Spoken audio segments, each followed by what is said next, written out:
time, they could include issues or other interests that they've identified. So we're going to do that as the format. And anything else we need to do? I think Teresa will get us going. And we'll start. We're going to try to get everybody out of here by 1:30, and what we're going to do is collect the ballots. Olivia is going to be collecting the ballots from the volunteers that are going around, giving them to you so that we can, because some of them have already been turned in, so if you've got them ready, she's going to go around picking those up. And if you didn't get a ballot, if you could go to Olivia, and she'll give you one so that you can cast your vote. Okay, we're just waiting for Congressman Denham to make his way up, and here he is.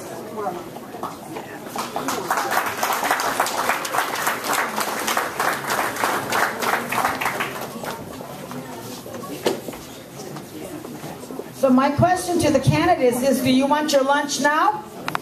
Eat and talk? It's up to you. We'll get you some waters too. If we could get a volunteer to get some waters over here to our candidates, please. Okay, they're going to be bringing your lunch out, and Noah will lead with the first question. We'll start from our congressman, and then we'll go to would be the congressman down at the end. Okay. The first question. Tell us your top 3 priority issues impacting our local Latino community.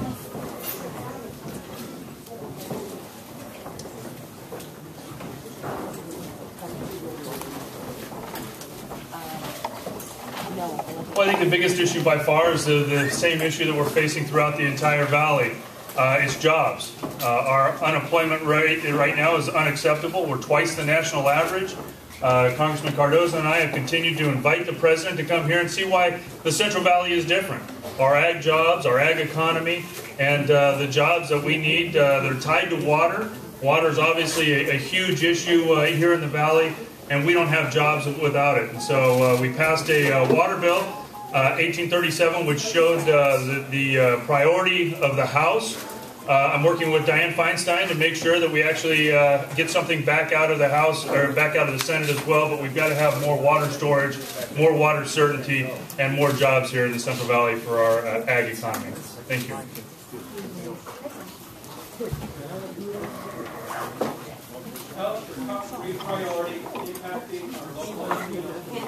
The Latino communities, like a lot of communities, they need jobs. They need educational opportunities. They need to not be caught in the partisan stalemate, the partisan rancor that's gone on in D.C. We need to focus on people, on communities, on getting our unemployment rate down, on making ag strong, making all our local businesses strong, so that Latinos and everyone else has an opportunity to have the job and have the American dream. The Central Valley gets lost in D.C. because we're caught between two parties that are going to insist their priorities are more important than the Central Valley. So Latinos and everyone else, we need an independent voice in Congress. We don't need to get caught in the partisanship because it hurts us here in the Central Valley more than anywhere else in the country.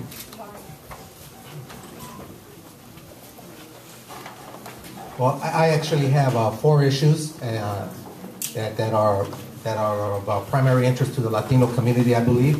It's jobs, jobs, jobs, and education.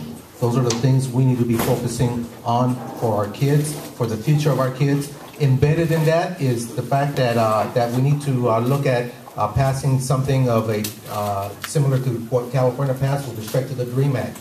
To me, for our Latino community, for not to have, I know a lot of cases of kids that are going to graduate school that are very well prepared, but because they don't have their documentation, are not going to have the job after they finish college. And to me, that shouldn't happen. So thank you.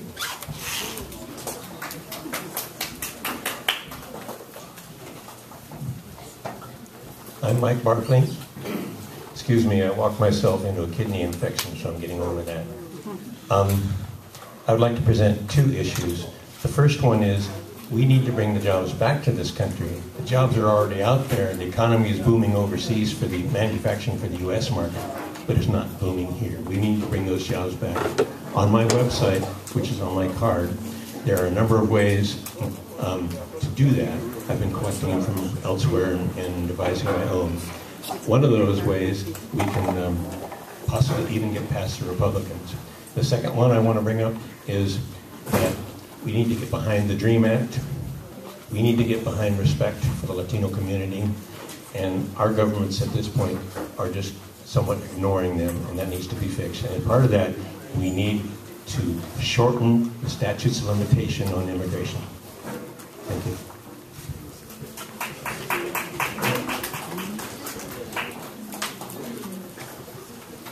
Good afternoon, ladies and gentlemen. So I think the question was, what problems are facing our Latinos today? And from what I've noticed, there's a lot of members in my fraternity when I was in college, and they were Latinos.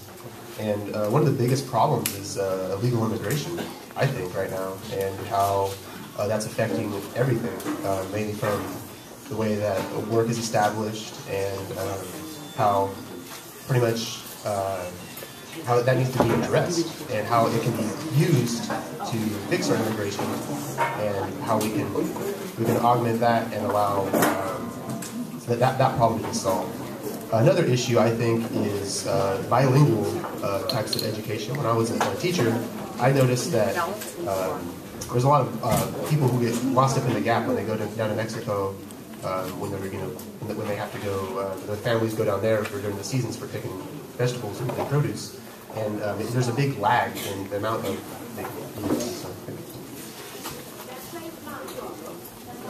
Thank you.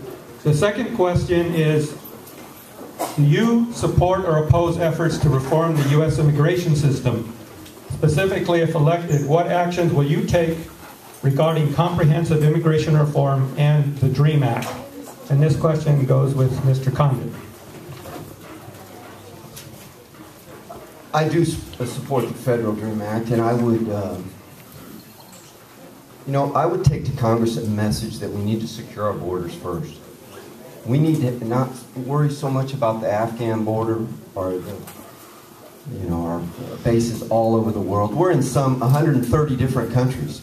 We need to secure our borders with a military presence on the northern and southern borders and make sure that our borders are secure and people feel safe. We don't need a silly fence or a silly wall. We got military. We should have a military presence on both our borders and make our country secure against terrorism, against drugs, against human smuggling. That is important. The cartels are pushing up against our southern border, and I think that's very important.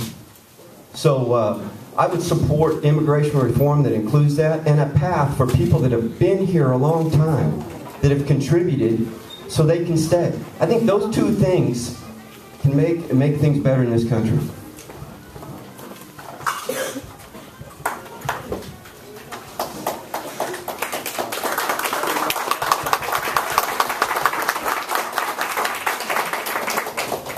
Well, I do support the Comprehensive Immigration Reform Act. Look, at any time you have 11 million people that are working illegally here in the United States, one has to come to grips that there's a immigration problem.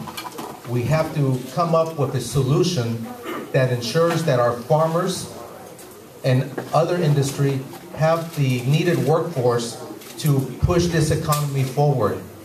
We also have to do it in a fair and humane way to make sure that these individuals come out from the underground economy and pay their fair taxes as well. So yes, I support a comprehensive immigration reform act.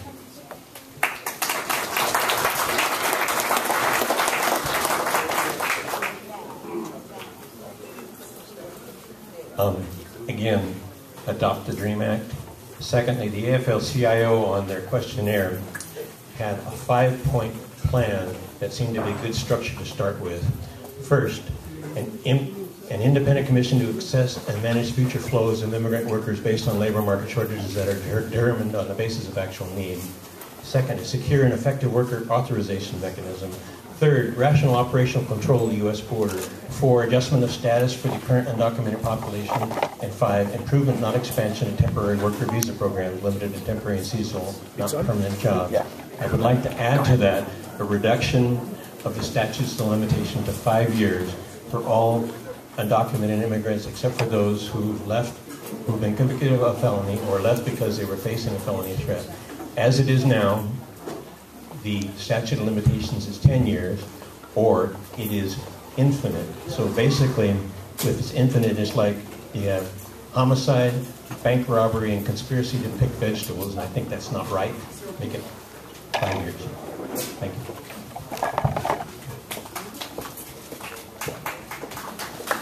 So, to fix the immigration problem, I think we have to, first of all, use efficient ways to document everybody. And one way to do that would be to implement some type of registration for people who are already here. Maybe not an amnesty, but some type of, so we can find out who's here and how we can get them registered so that we can get everybody on the path to citizenship. Because if they're here in America and they're working hard, I believe every immigrant deserves the right to become an American and be part of the system. And the only way to do that would be to change the way that the current immigration process works. And there's ways we can do that. I like the idea that we can get everybody together, because from what I talk to a lot of illegal immigrants, they're afraid of the country. They're afraid of being taken down by ICE. And I actually had some Scottish relatives that were picked up by ICE, and I visited them in El Paso.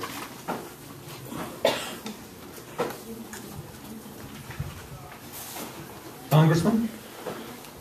Thank you. We absolutely have to have an overall comprehensive immigration policy. Part of the challenge that we're facing right now is that there are individual pieces that continue to try to be passed in D.C. That just shutting down our borders or just doing an E-Verify program do not solve our overall problem. In fact, they exacerbate our problem here in the Central Valley. We absolutely need to have a secure border. We need to have a border that goes across the entire southern border that is not only stronger, but has a presence of both law enforcement and military so that we don't see the type of methamphetamines that are coming up across that southern border.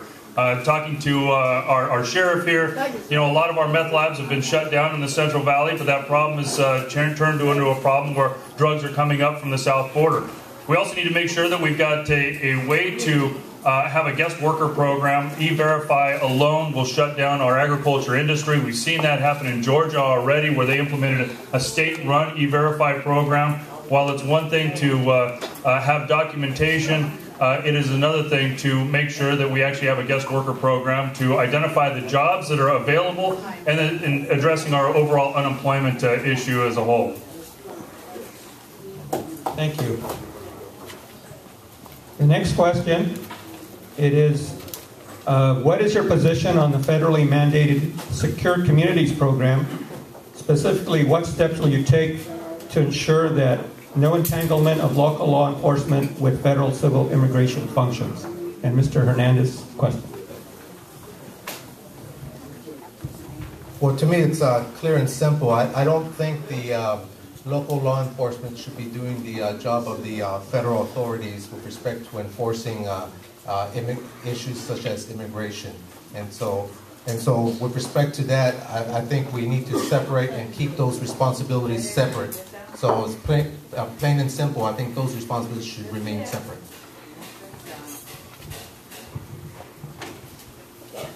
Did you say the Secure Communities program? Can you describe that? Secure Communities program, please. Federally mandated program. And I'll let you answer it. I'm not going to ask. I'm unfamiliar with that program, so I can express no opinion on it. What was it again? What's the question? What was the question? What is your position on the federally mandated Secure Communities program with regard to entanglement of local law enforcement and federal civil immigration functions? I think that whenever you have an overlap of law enforcement agencies, there becomes this quagmire situation where nobody knows who's in charge. And so I'm not familiar with the program exactly, verbatim what's going on. But just in general, I think that if you have jurisdictions, you need to keep those jurisdictions straight, so that there's a complete hierarchy of power and who knows what's going on. So if that thing is like that, then I can kind of support it. Right back to the Congressman. Here we go. Thank you. Secure communities is not so much a hierarchy as it is a collaboration. We need to make sure that, if there are people that are breaking the laws, that we have no boundaries between state, local, and federal jurisdiction, that we actually have a collaboration between the three actually working together, which I think our sheriff has done a very good job of collaborating and making sure when there are federal funds available that we're actually utilizing those federal funds to create a safe community here. That's what we've got to do. You've got to have that collaboration. At times we need to pull several different agencies in to address a local problem, whether it's gangs or whether we are having challenges with some of the drugs and methamphetamines that we've seen plague our community.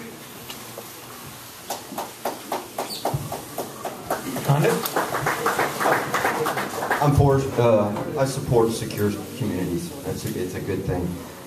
We should all have secure communities everywhere. But human rights, due process, profiling, those are big issues. We ought to always be mindful of those issues. Collaboration between local and feds and state law enforcement is a good thing, but no profiling. We shouldn't be for profiling. And if you'll notice, either our congressman here is a good politician or he's avoiding the question. He didn't tell you if he supports the Federal Dream Act. Last question. He didn't tell you. So I know he's a good politician and avoided the question, but everybody else on this panel answered that question. So we ought to have, in whatever immigration policy we have, human rights should be at the center of that. And we all want secure borders and better families and safe communities.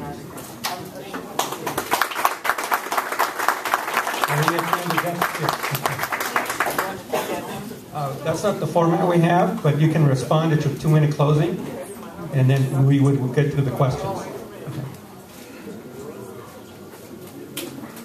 Oh, I just was handed a note. Any member who needs a ballot, please see Olivia. Okay. Mr. Hernandez. Okay. All right, let's moving on. The time that we extended to this, it just reaches our 90-minute limit, so we're trying to push on. Okay, the next question. Do you support or oppose implementation of the Affordable Care Act? Specifically, what efforts will you address access to quality health care for uninsured and underinsured Latino families? And we'll start with a question here. I support the Affordable Care Act and I support expanding it. I think we should take a closer look at the model being used in Taiwan. It works perfectly. It consumes 7% of GDP as opposed to 17% there and here, and everyone is covered. As for what I would do with the Affordable Care Act, we need to move on to single payer. Thank you.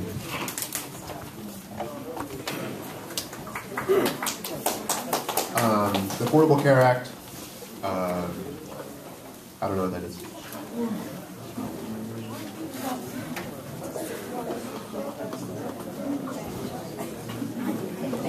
Congressman? We have a lot of challenges with our healthcare system today. Not only access, the amount of doctors that we have here in the local area, but certainly the high cost. But going to a completely different system that has a mandate and new fees, one that robs $500 billion from Medicare, is not the right solution. I believe that we need greater competition to be able to lower costs. It's ridiculous that I can buy my car insurance from New York, but I can't buy my health insurance from across state lines. Why not have more competition? Why not be able to compete so we can lower the cost overall? But I don't want an unelected board of bureaucrats that are going to dictate to me what type of surgery I can get for my son or daughter, or what type of different procedure that I can go to when I go to the doctor. If my kids get sick, you bet I'm going to take them to the doctor, and I want to make sure they get the best care available. Not have the IPAB board dictate to them what type of care they're going to receive in the future. No.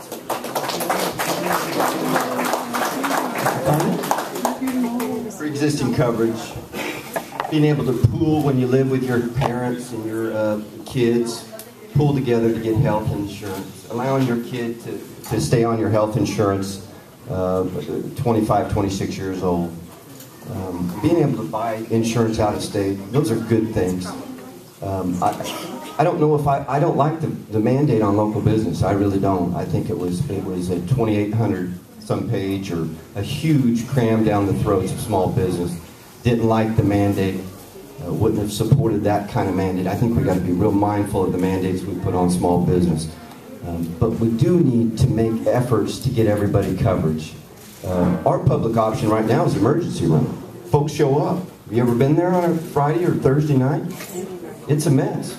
So we've got some real issues, and but together, the Republicans, Democrats in D.C. aren't going to solve this. It's going to be about partisanship. Democrats did this, Republicans did this. Who gets the credit? It's all about that. It's not about the people. We got to change it, folks.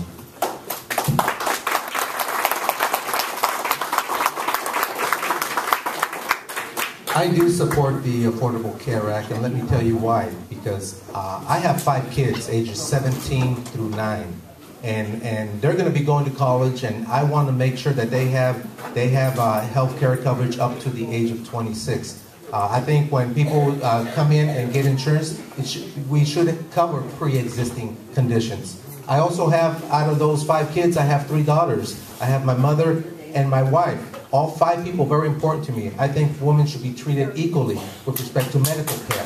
And it's because of that I support it.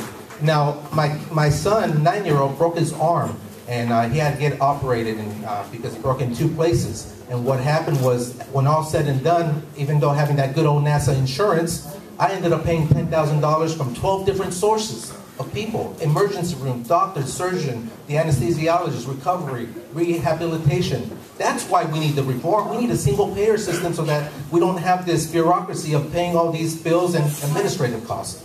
So thank you.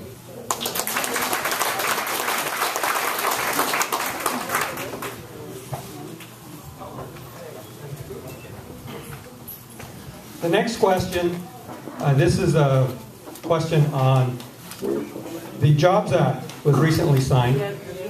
What actions will you take to see that the act helps local Latino small businesses, alleviates high unemployment, and promotes opportunities for Latino youth?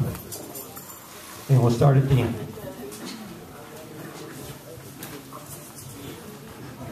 I think jobs are very important. I don't know necessarily what the Jobs Act is going to do to make that happen. I think, from what I've heard, it's a lot of infrastructure and schools and stuff like that, which is really important, and we need to be behind that. But I just don't know about the way it's worded and how well that's going to actually translate into jobs. So in terms of actually seeing things get done through the Jobs Act, I don't see it actually taking place. What I do see is a need and a necessity to quickly and efficiently get people back to work, building large projects like we did during the WPA, and to rebuild major water infrastructure type projects that can bring back salmon populations and stuff like that.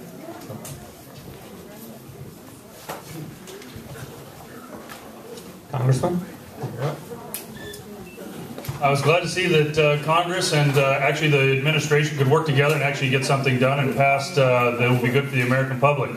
A lot of these jobs bills that were put into the Jobs Act were already passed out of the House and sat in the Senate for quite some time. So they should have moved a lot quicker. But I do think it's going to be a good thing for the nation. Let me just go back while I've got a couple of extra seconds. The DREAM Act, look, I've represented this community for over 8 years in the state Senate, and now my first term in Congress. I'm an open book. I've voted on most of these things in the past. The DREAM Act I voted against. I'm a Gulf War veteran that spent 16 years in the military and served with a lot of immigrants. And I just believe very strongly that our veterans come first. And before we start expanding our education, we ought to be willing to support those that put their lives on the lines for our country first. Immigrants, non-immigrants, you serve our military. Those are the people that should get in-state tuition. Those are the people that should be first in line to make sure that they've got our higher education.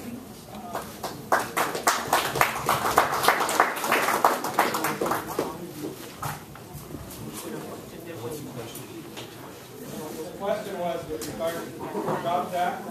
The Jobs Act. That the Jobs Act helps local Latino small businesses The, create high unemployment in my area and create opportunities for local. I hope it will. I believe it will.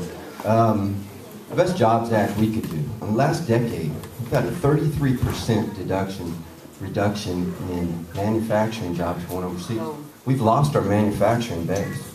The parties in D.C. have given it away overseas. What do? They turn around and sell the goods to us. The Central Valley should be a hub for manufacturing, processing, building things for farmers, tractors, whatever. We should be the hub.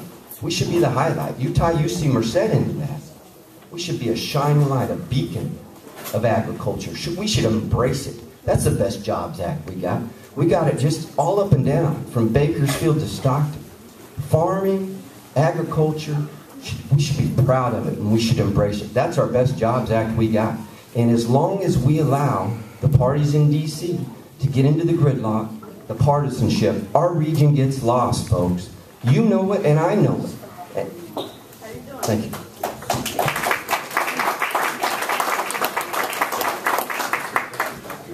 Very good. Good job on the timing.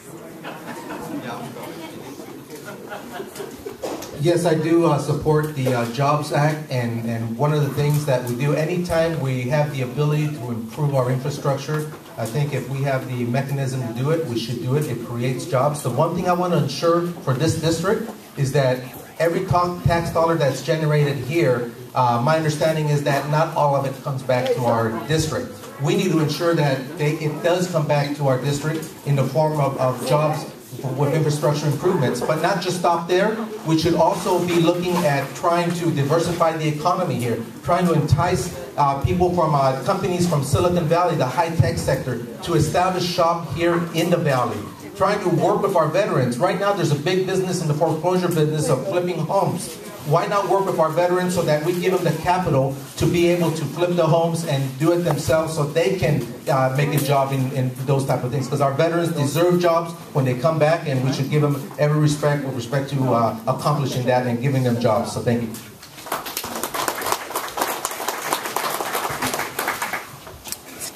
As I understand it, the Jobs Act is deceptively named. What it does is strip off financial protection for investors and small companies. And speaking as a CPA, that includes the protections that were imposed after Enron. What this little Jobs Act does is bring those back. Now, if we had approved the American Jobs Act proposed by President Obama last September, that would have done a lot more for small businesses and large businesses than this deceptively named opportunity to trick people out of their investments.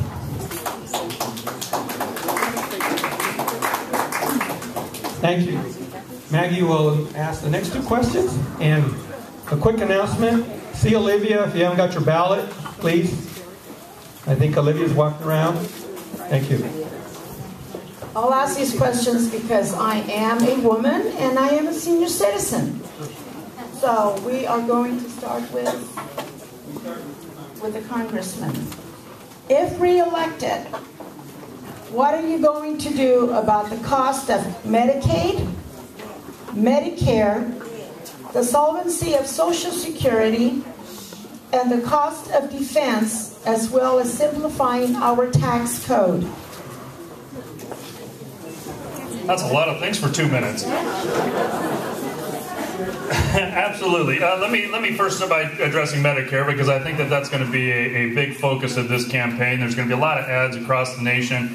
I am very proud of the fact that while Congress has not had a budget in 4 years now, and this president has not had one single vote on either of his budgets in the last 2 years, that in the House we actually proposed a budget. It got bipartisan support, and in that budget we saved Medicare. Very simply, if you're 55 or older, there will be absolutely no change whatsoever in Medicare. But for me, I want to make sure that I've still got a safety net out there. For me, for my generation, for my kids, I want to make sure that we have a safety net out there, and we need to save Medicare in the process. There's only been one program out there that's cut Medicare so far, and that is the government-run health care, cut $500 billion out of Medicare that was not paid back. And we are putting forward a plan that not only balances our budget, not only has a budget with bipartisan support, but most importantly will save Medicare for the future.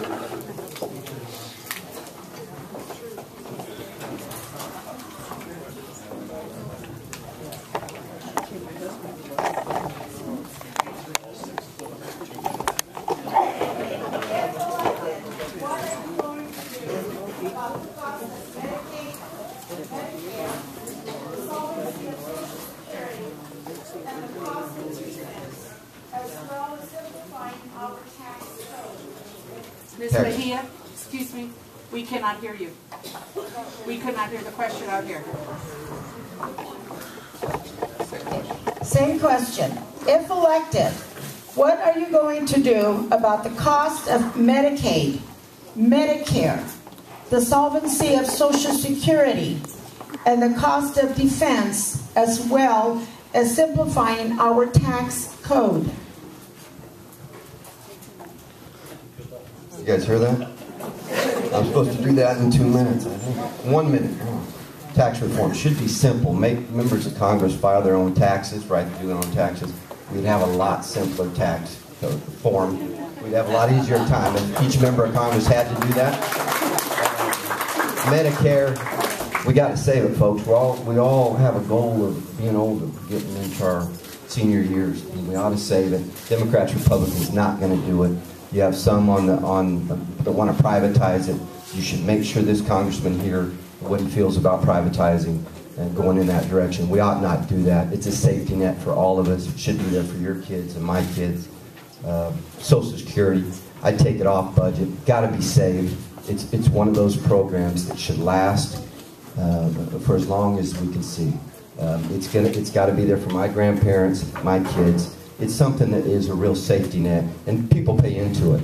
And we ought not let the status quo mess with it in D.C. They have, once again, you know it. The military overseas, 130 countries, don't need to be there. We need to take a real look at that. I tried my best on it.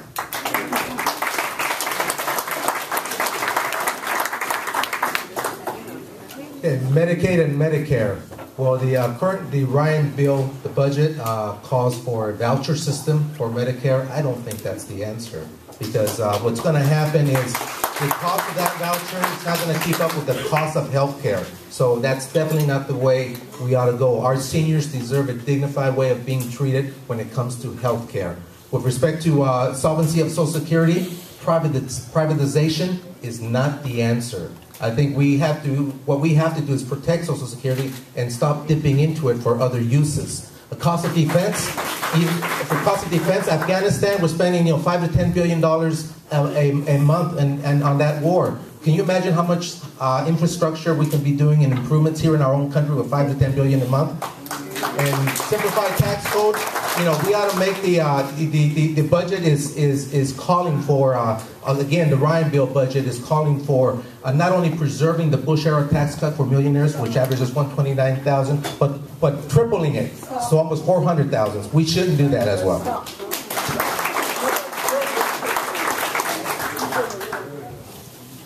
On simplifying the tax code, I can read it as it is now, so if you want to change it, make it shorter, that's fine with me, or leave it alone.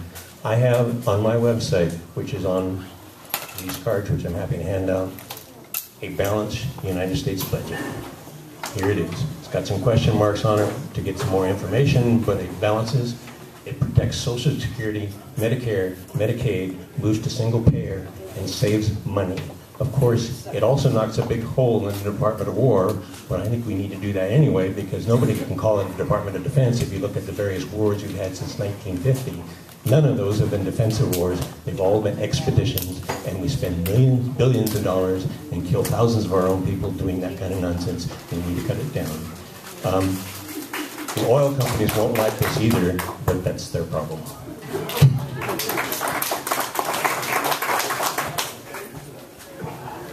I think for Medicaid, Medicare, Social Security, the solvency of that, our defense budget, our tax code, when you're going to need comprehensive reform on that. It's overly bureaucratic.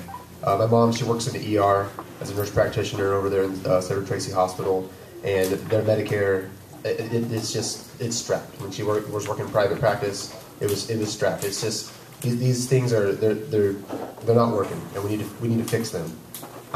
Social Security, I don't think it's going to be around for me when I grow up and retire. Our defense, we won the wars. Let's bring them home. Let's fix it up here. Tax code, I don't even know where to begin with that because it's ridiculous. That's all I can say about our tax system. It needs to be changed in a way that makes it easy for somebody that has a high school education to do it. It's very difficult, and right now it's made mainly for people who are ultra wealthy.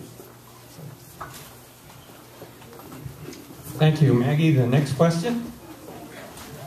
Okay, the next question, and I don't mean to embarrass anyone in the room, but I'm asking this as a Latina woman.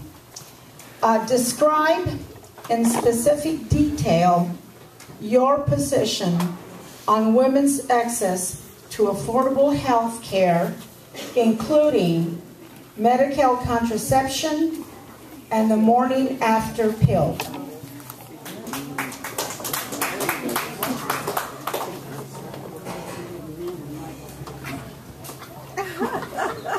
I support a woman's right to have that access. This is a free country, folks. We live in America. There are support religious freedoms too, and I think you can do both.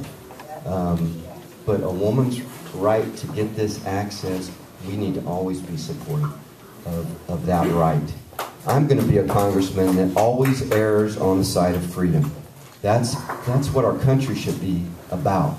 Whatever issue you're talking about, whether it's religious or women's rights or workers' rights or veterans' rights, we should be about freedom, and we should work together.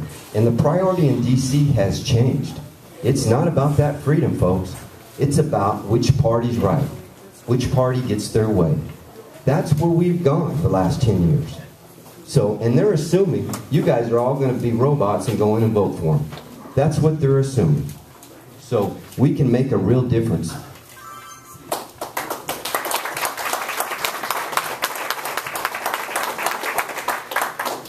You know, I mentioned earlier that I had 5 very important women in my life, and the fact that I am always an advocate of them being treated equally with respect to access to medical care. And one of the things that puzzles me all the time is about this issue with respect to the woman's choice. I mean, we're never being asked here as a question, you know, what's our position on men using condoms? Why is that? I mean, why are we always focused on the woman? I think the woman has the right to make her decision. It's a decision between her doctor and her God. And when she makes that decision, then she should be free to receive the benefits that are needed, that's consistent with that decision. And that's my position.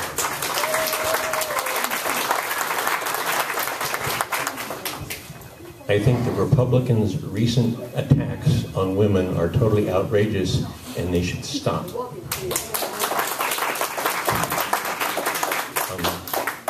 Contraception is the purest and most wonderful kind of health care planning, and it's very cost effective, and we should support continuance of it. Also, to bring up abortion here, I'm uncomfortable about abortion, but I think we should solve that by strengthening it in the Constitution and then offering bonuses not to at the point of provision. And I think that would balance it out. Beyond that, I think the Republicans just ought to leave women alone and let them get on about their lives.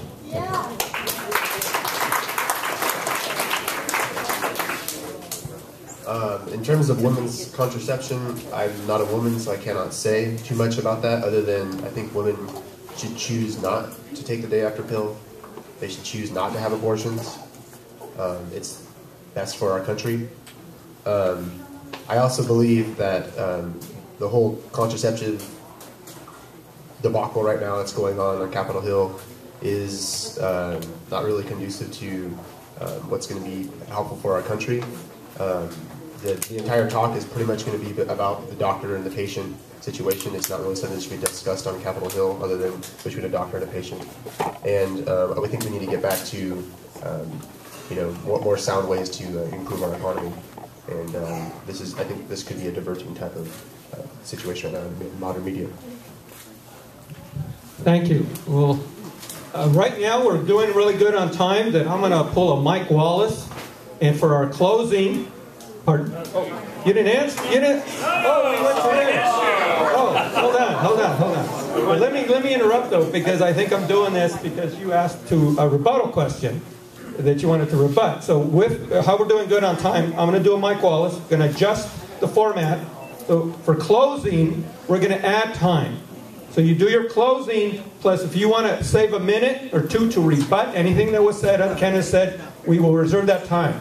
So we just need to keep track of it, okay? Are we in agreement with that? Is that fine? Okay, thank you. Do we need to repeat the other question for you? No, I think you got it. Yeah, good enough here. Quite simply, I believe in the sanctity of life. I'm a pro-life Republican. But this issue that has been in the forefront for the last several months is about freedom. It is, you know, when you've got an overreaching government that is dictating policy, it comes down to freedom. Should the Catholic Church, should the Catholic hospitals be forced to do something that is against their mission statement, or should they shut down? That is overreaching by government. That is about our freedom. That is about our Constitution. Regardless of where you're at on the issue, you should never let your government reach that far into your lives where they're going to dictate what your personal behavior should be. It's not a government's choice. Thank you. And we're done with that series of questions. Okay. The next question is, let's respect our candidates, and if you want to applaud, we've been allowing that to happen, but any other comments that are disrespectful and question the dignity, I think we should hold to ourselves, so thank you. The next question, what will you do to help veterans transition from military life back to our communities and see that they are provided with the needed services and resources? And we'll go to Mr. Hernandez. Thank you very much. Well, first of all, I just want to thank our veterans and our servicemen that are out there right now defending our country, that allows us to enjoy the freedom that we now currently enjoy. And obviously, we all want the war in Afghanistan to be over and our boys to come home and girls to come home. And one of the things that we have to do is we have to ensure that when they do come home, they have a support structure that allows them to transition from military life to civilian. I came up with an idea earlier that with respect to what we're experiencing here in the Valley, which is the mortgage foreclosure crisis. Right now, banks don't lend money. They only lend money for what the house is worth. And so there's the venture capitalists that invest cash to improve the home and then flip the home. Why not create a program with the government that allows our veterans to do that and create jobs for them and opportunities to get their and start their own business here in the district? Thank you.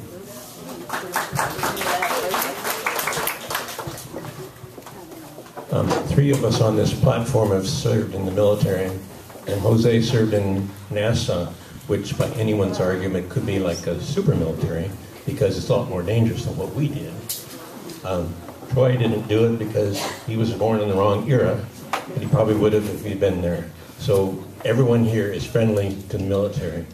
In my platform, which is exhaustive on my website, there are numerous things which would help veterans individually. Veterans now get priority on registering at school. They get priority on jobs. They get priority on many things like that, and that's the way it should be. I'm open to other suggestions to improve things for them, especially the homeless veterans who need better programs to care for.